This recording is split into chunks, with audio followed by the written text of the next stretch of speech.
টানা বৃষ্টি ও উজানের ঢলে নেত্রকোনার প্রধান নদ নদীগুলোতে পানি বেড়ে প্রবাহিত হচ্ছে বিপৎসীমার উপর দিয়ে। সোমেশ্বরী, কংসু, ধনু ও মগরা নদী তীরবর্তী নিম্নাঞ্চলের মানুষের মাঝে দেখা দিয়েছে উৎকণ্ঠা। বৃষ্টি অব্যাহত থাকলে বন্যা পরিস্থিতি সৃষ্টির শঙ্কা তাদের। বৃষ্টি হইতেছে, কিন্তু বৃষ্টি হওয়া পানি অনার সম্ভাবনা আছে আর কি, কিন্তু এখনো পানি হয় নাই, বাড়ি ঘরে পানি ওঠে নাই, কিন্তু পানি বাড়ছে, 2-3 হাত পানি বাড়ছে। যদি এভাবে বৃষ্টি হইতেছে বন্যা হইতে পারে।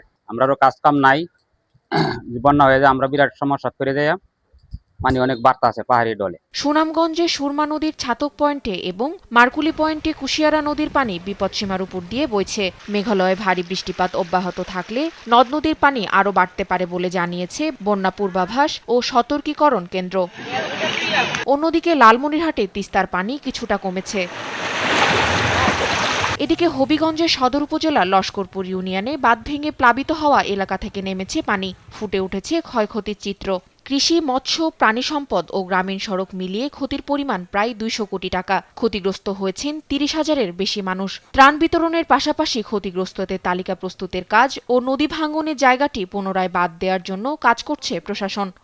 আমার ঘরটা ভাঙছে, আর্থিক অবস্থা, আমার একটা ছেলে অসুস্থ, 3 বছর ধরে কোনো কাজকর্ম করে না।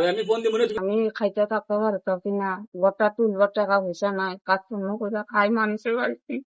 4টা মেয়ে, একটা ছেলে ছোট। তাসফিয়া ইসলাম, নিউজ ডেস্ক, দেশ টিভি।